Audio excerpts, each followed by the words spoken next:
Hey everybody, welcome to Generative Energy, episode number 105. And this is going to be a solo show with me. And I'm going to talk about what happened this year. And so I have my 2017 Android phone in front of me, and I'm just going to scroll through the camera wheel and try to figure out what happened this year. So before anything, talking about this year with no Ray Peat, I think the only way to describe my feelings on that is to reference a conversation I had with Dodie Anderson. And so Dodie has been a longtime friend of Ray, I think for 20 years. And she had met him multiple times and they talked absolutely all the time on the phone. And I remember telling Dodie that it felt worse over time. And she was like, yep, that's how it goes. So that was not comforting, knowing that his loss is going to feel more potent over time. But I guess that's just how it goes. And if you remember what I said last year, I never really lost anybody close to me. And so not a super fun experience. I have mixed feelings about what to do about the whole thing, but I'm just always going to go with my heart and what I feel is right. And doing right by him is one of the most important things to me. And I think that will probably get me into trouble sometimes, but I feel like he gave me and everybody else so much, and he never asked for absolutely anything. To give so much, I think doing right by him is the most important thing. And then doing right by Catherine, his widow, is equally important. So anyways, Generative Energy is probably going to be pretty sporadic this year.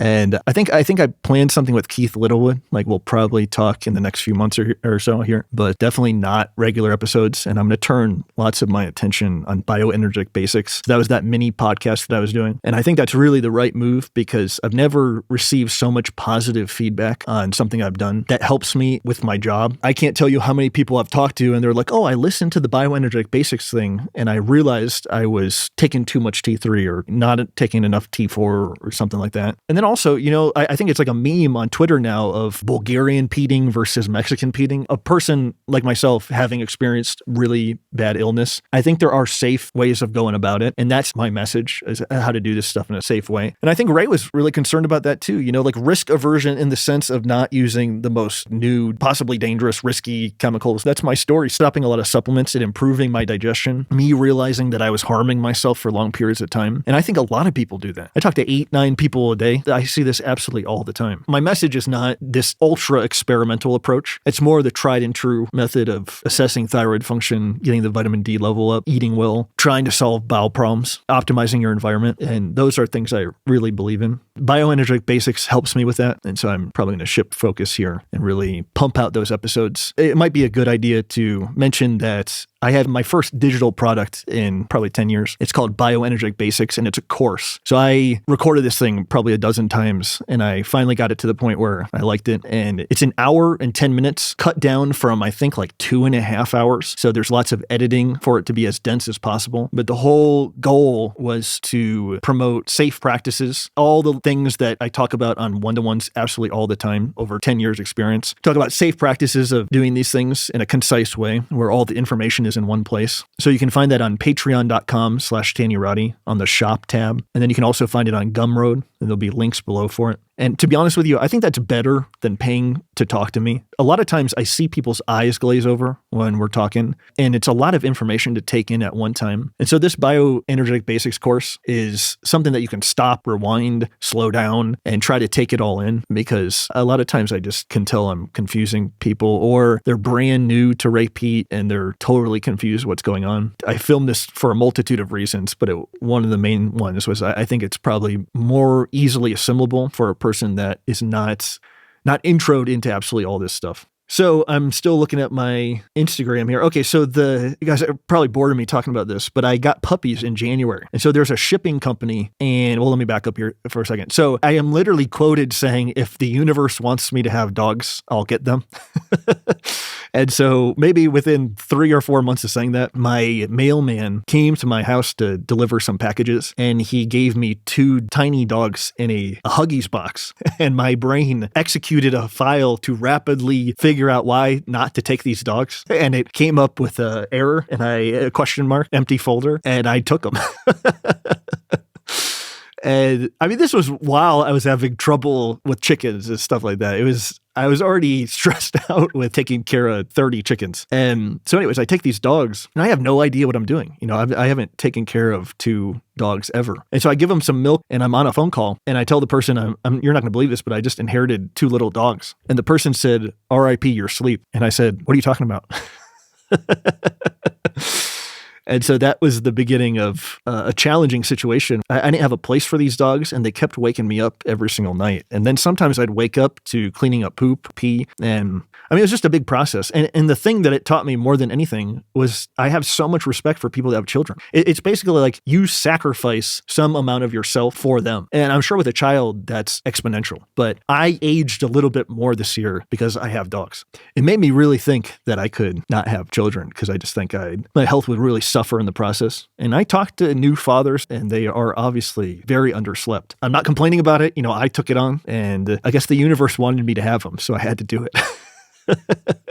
So also in January, or January/February, I got a new solar system. I think I complained about it in the last 2022 episode review, but I had a 20-year-old solar system that was extremely outdated. And I mean, I just use way too much electricity. I use these 250-watt lights. I have a distiller. I use the microwave all the time. And when it was cloudy for a day, I'd have to seriously watch my usage. Electricity would just turn off absolutely all the time. And this house, for anybody that doesn't know, is completely off grid. So anyways, I got a new solar system. It was a miracle, and it worked really well. And then I've been adding batteries over this entire year. But to be honest with you, even December, because it's been very cloudy this entire year, it makes me want to get double the amount of batteries. I've said this 1,000 times, but if you have any desire whatsoever to do this off-grid lifestyle, it is so hard. Not only do you have to put tons of cash into it, you got to start now. Waiting till things get bad to start doing this stuff, I don't see that working out well, again, because the learning curve is extremely high. And again, I wouldn't know that I needed 6 more batteries until I went through December with 6 batteries, and I need 12. I mean, that's like $16,000. If another $8,000 or something allowed me to get through December without the power turning off, I'd be happy about it. So something else that I figured out in February, and this was one of the things that I really liked this year, was this Premier 1 Supplies Prima heat lamp. So this thing is just absolutely incredible. So this is for chickens, but I moved it into the office. And the reason this thing is so nice is it recesses the 250-watt bulb in the back of the unit, and it makes a fire way less likely. And those old aluminum brooders, I've almost started fires with those things probably 3 or 4 times. And then I can't even count the amount of times I've smashed those bulbs. I mean, these things are a game changer, and they're not expensive. They're like $55. And any product I mention in this podcast, I have 0 affiliations with. I have no product affiliations, and I only make money through talking to people. And now this course. I don't think it's ethical to have product affiliations when you're talking to people. But anyways, I love this lamp. I'm probably going to buy more of them. And I think it's at Premier 1 Supplies, and they're not expensive. They're a little more expensive than a aluminum brooder. And so can't say enough good things about those. Okay, so I'm cycling through my Instagram here. I got new birds in April. And so raising chicks again was fun. And now all those birds are laying tons of eggs. And I feel like I really dialed in their diet. I was feeding them milk for a while, but that really did not work. They waste a ton of it. They did not look that well. And then I had the bright idea to switch to cheese, and they seem to be doing infinitely better on that. And it's actually easier. Like the cheese has a smaller footprint in the refrigerator. And so I really want to buy a new fridge, but questioning if I need to do that with this new strategy of feeding them cheese. But anyways, I feed them Mennonite cheese grated. I feed them guavas blended up with distilled water and baking soda, and carrot with coconut oil, and then occasionally liver. And they're doing absolutely fantastic on it. So very, very happy with that combination. I do need to buy something to shred the cheese. That is getting kind of old, shredding 2 or 3 kilos of cheese every morning. But so far, so good. And I'm just happy that I landed on something that they do well on. So in May, I got a fence. If you don't care about this stuff, I'm going to leave timestamps below so you can skip ahead. But I was watching a security homestead video, and I think the guy's name was Spiro or something like that. I can't recall. But he had said, listen, if you have a property, you absolutely have to put a fence around your property because people will just wander on it and say they didn't know. And this guy was totally right. This guy was not dangerous in any way, but there was a dude that thought cutting through the property was a quicker route to wherever the hell he was trying to go. And so I would just like maybe 3 or 4 times to see him walking through the property. And I think I explained to him that it was private property. He could have absolutely cared less. And it was actually kind of frustrating because he would go through the property and then stop at my gate and then like expect me to open the gate for him. It was bizarre. And anyways, that gentleman has not been back since I've purchased the fence. One of the other reasons I was doing the fence was to keep the dogs in. And anybody that has dogs in a chain link fence probably knows what I'm going to say next, but the chain link fence did not keep the dogs in. So I had to put rocks around the whole thing, and that's still actually being done. So that has been happening since May. I have a guy that works on this property who's absolutely invaluable, and he chips rocks and puts it around the whole fence line.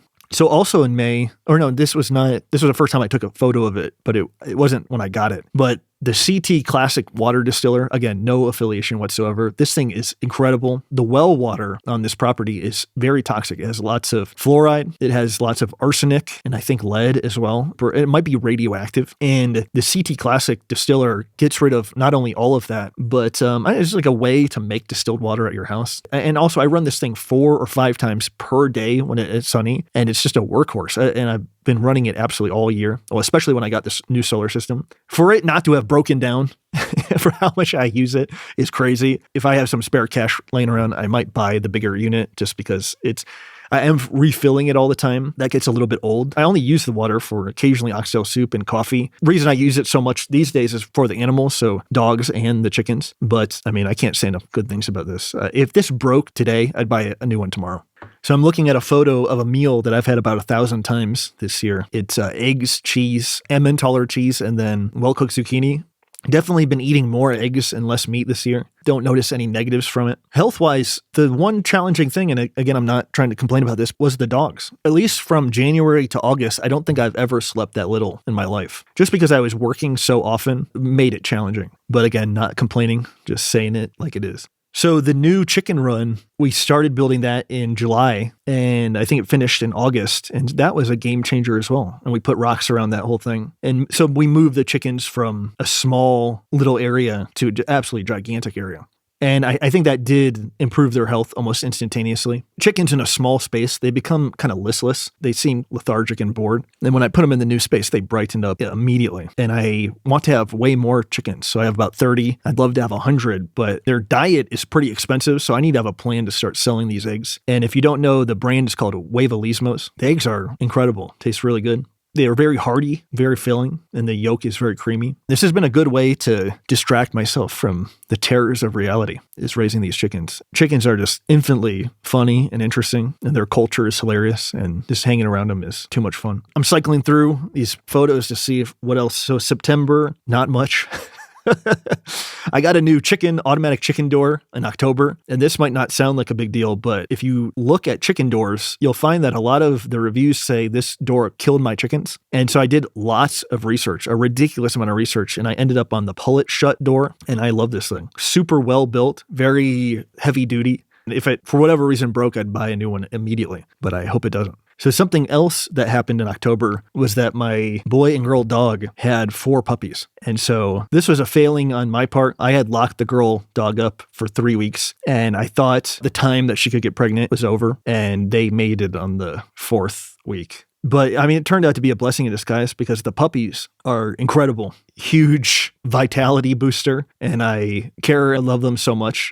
But I was pretty irritated about the whole thing and didn't know what I was going to do. So November and December, not much new stuff had happened. Keith Littlewood, I found out that he had reprinted From PMS to Menopause, and he graciously sent me a copy. Puppies are getting bigger and really dialing in the chicken stuff, and they're just laying out absolutely tons of eggs. And that's really it. So again, plans for the future to record lots of Bioenergetic Basics episodes. And if you have a thought on an episode, let me just read some titles I'm thinking about for the show. So I'm thinking about doing a safe supplements episode. I'm thinking about a starting place for getting into Ray's work. Thinking about doing an overcoming milk intolerance episode. I'm thinking about doing a solving male virility problems, troubleshooting sleep problems. And so again, those are pretty basic. If you have any thoughts, I'm going to post this on Substack. So if you have any thoughts, please post below. The episodes are only 10 minutes, and I think I can do these once a month, if not twice a month. So the other thing I wrote down here was what what I've learned from people this year. Something I resonate with, I can't remember the exact quote, is I think Ray had said something that very often when somebody's talking to you or emailing you, that they want to set the context of what's wrong and how you need to approach it. So for example, somebody will say, I have heavy metal poisoning and that's what's causing my problem. And then you need to help me with that. And it's definitely a challenging situation. And I know that I've been in that same situation. And when talking to somebody else, framing how I think the problem is manifesting and then completely resistant to basically everything the person said. An interesting experience communicating with people and trying to figure out what's going on. The thing that seems to be really useful is trying to facilitate what the person wants to do in a safe way. Not recommending things to them that are dangerous, but also validating what they're talking about as much as possible. That seems to be more of what coaching is about than relaying technical information. I think that's why talking to people is an exciting thing because every person you talk to is going to be different. And so, I mean, you have to be highly adaptable to different situations, different types of people. And it's never gotten old and it's always a fun thing. And I feel very fortunate. I was going to mention a substance that seemed to really stand out from other types of substances this year was cascara sagrada. And this started with somebody that was not responding to basically anything. And I think they were even taking large doses of thyroid and they were not helping. And he really didn't start to notice the effects of anything until he started using cascara and inducing bowel movements. Thyroid should promote bowel movements, but it was not for whatever reason. And so this person told me they had a huge sigh of relief when they started using the cascara. And that has happened so many times since talking to that person earlier this year. Especially when I hear constipation, I started always recommending cascara because it seems so effective. And I don't think I've heard a single bad story about it, except if a person takes too much and they have diarrhea. If a person's immune to everything they're doing, 99% of the time, the intestine. Trying to solve diarrhea or trying to solve constipation will likely enhance the person's ability to notice what they're employing, whether it's thyroid or whatever. And then likewise, vitamin D and calcium, the parathyroid hormone is high. That could also create a similar situation. And in fact, I think parathyroid hormone stimulates the production of serotonin by degranulating mast cells. And serotonin is contained in mast cells and platelets. Anyways, one of the ways of being flexible, when somebody tells you they're taking a quarter of a Sinoplus and a few doses of Sinomil and they're not noticing anything, and they have a good amount of cholesterol, the intestine is usually always the problem. So one other thing I'll mention this year is the dirty electricity. And this has been more of a new thing within the last 2 months. I was actually having an audio buzz and I was looking for solutions on how to solve it. And I was cycling through dozens of YouTube videos and I saw somebody pull out a receptacle tester that I have. And I was like, oh, I'll check the dirty electricity on the house. And it was so high.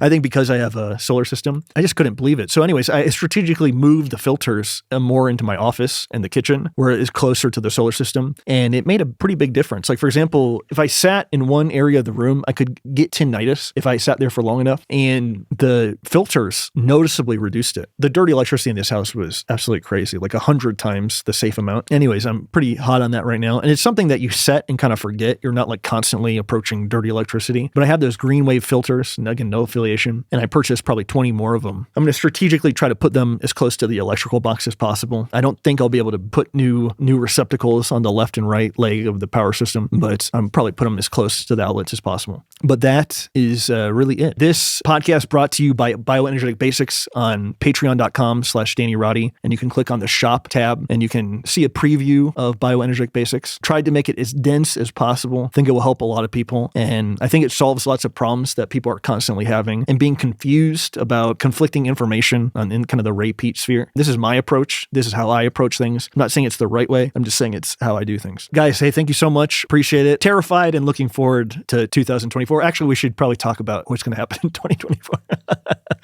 I mean, I've said this on the podcast. I cannot possibly think of how something big could not happen next year because of the presidential election. I don't think it really matters who holds the presidency, but clearly the powers that be do not like Trump, obviously. I don't subscribe to the idea that everybody's in on it. I think Trump was beholden to people like Sheldon Adelson, but clearly the power structure that owns the media and things, they just did not like him. There was something called the Transition Integrity Project headed by John Podesta. And my understanding of that was that under no circumstance could Trump win the last election. And the stakes are even higher this time. These people have already proven to be completely psychotic, and they're obviously preparing people for like a cyber attack or a power outage. And so I would not be surprised if that happened, but I don't know. I have no clue. And again, I can only read between the lines of how they're preparing people and try to prepare based on that. That's something that really irritates me is when people say, oh, you got to think more positively.